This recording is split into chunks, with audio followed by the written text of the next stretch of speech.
siang, teman-teman. Jadi siang hari ini saya akan menyampaikan materi mengenai aplikasi tabel Terblix dan juga MTM. Jadi dua hal ini yang akan kita pelajari dan teman-teman gunakan nanti pada saat praktikum analisis perancangan kerja.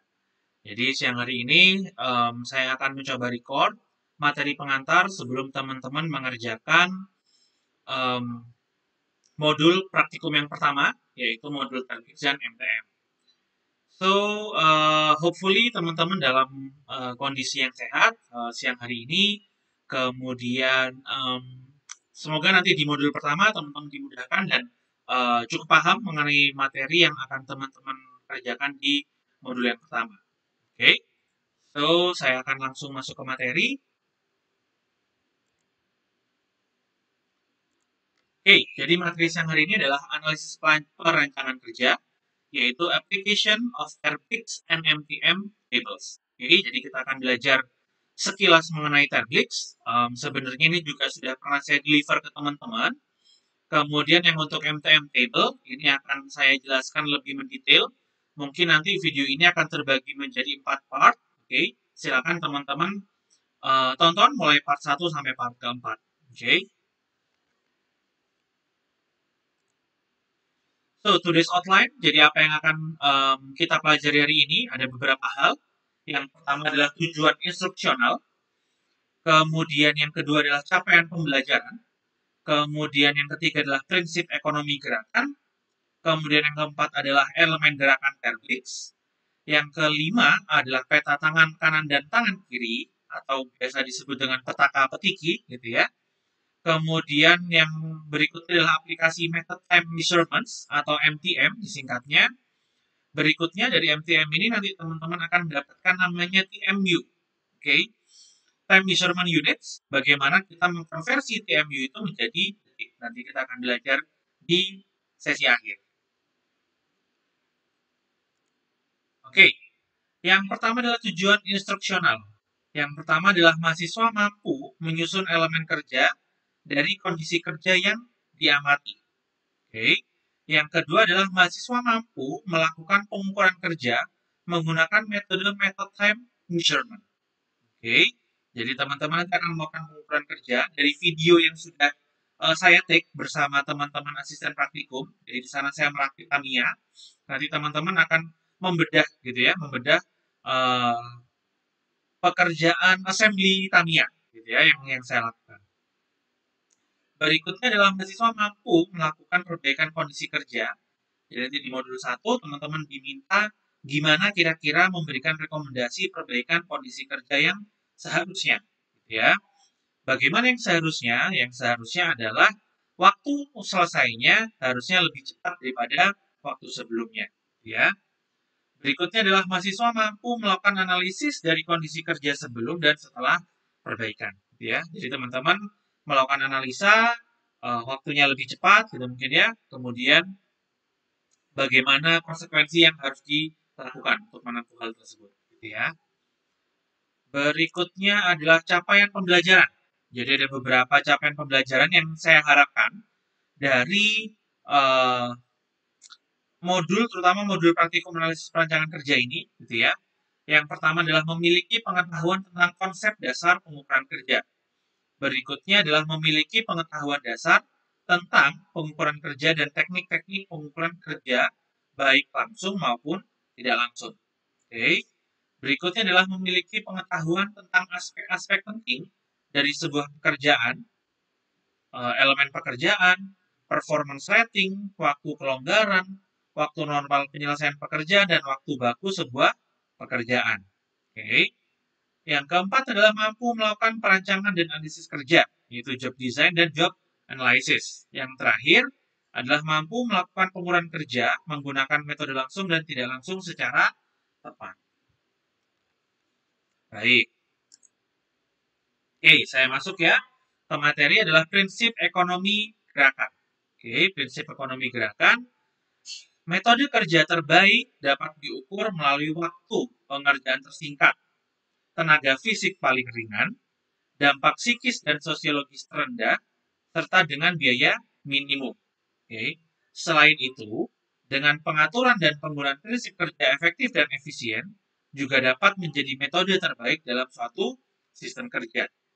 Oke.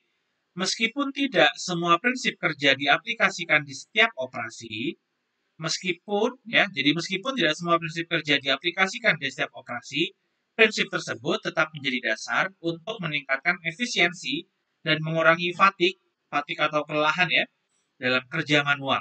Ya, jadi tujuannya prinsip ekonomi gerakan ini adalah melakukan efisiensi dan juga mengurangi fatigue dalam kerja manual.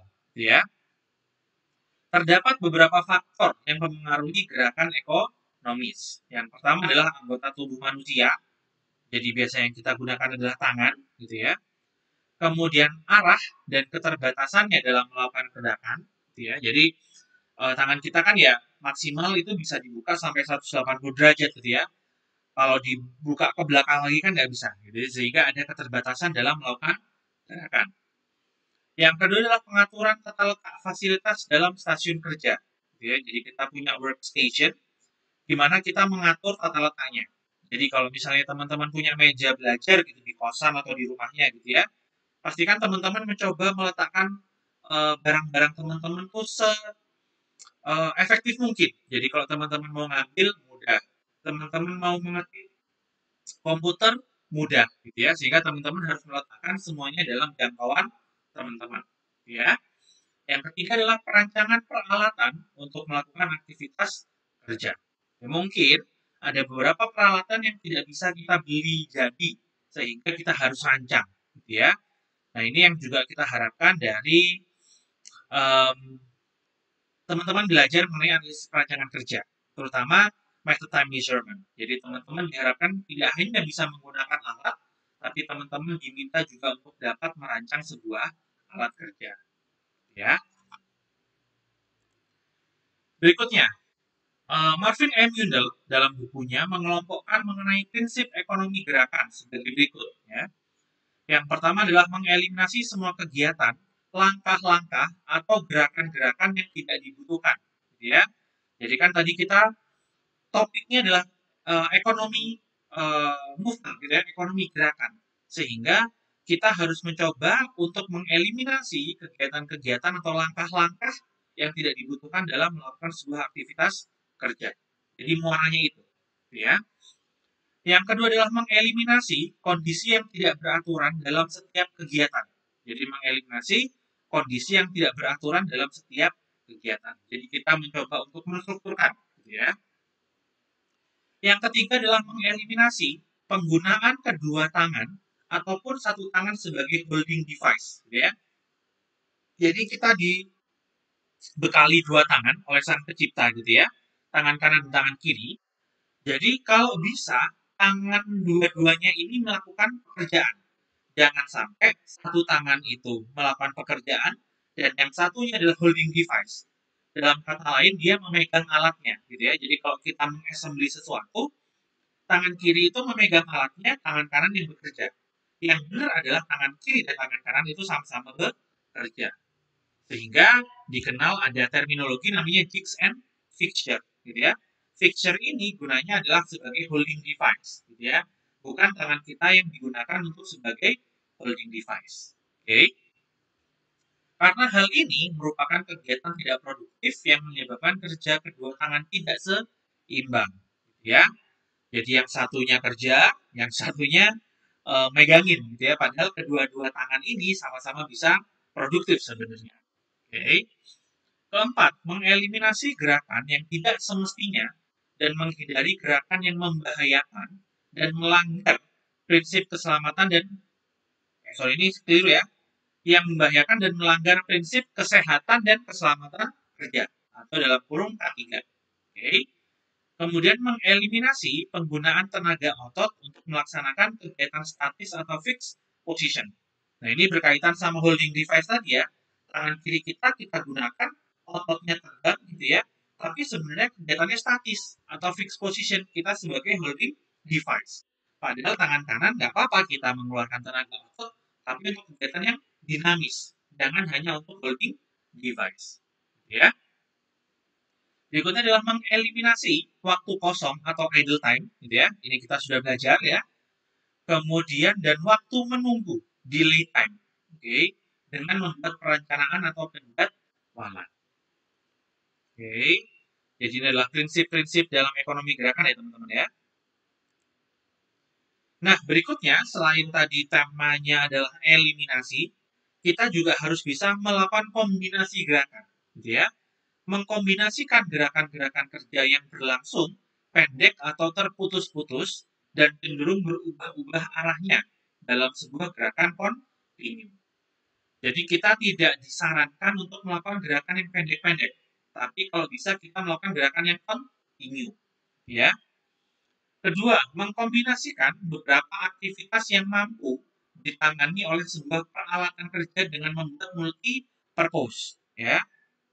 Tadi di awal harapannya dalam mata kuliah analisis perancangan kerja ini teman-teman juga bisa membuat atau merancang peralatan kerja, kan gitu ya. Nah, di sini ini digunakan dalam rangka mengkombinasikan gerakan. Jadi kalau bisa kita dibantu peralatan kerja yang dia multi purpose, gitu ya. Jadi nggak cuma misal hanya bisa buat obeng, gitu ya. Tapi mungkin obeng itu juga bisa dibuat untuk tang, misal, gitu ya. Selain bisa buat tang, bisa juga buat obeng, gitu ya. Jadi yang dia multi purpose. Oke. Okay.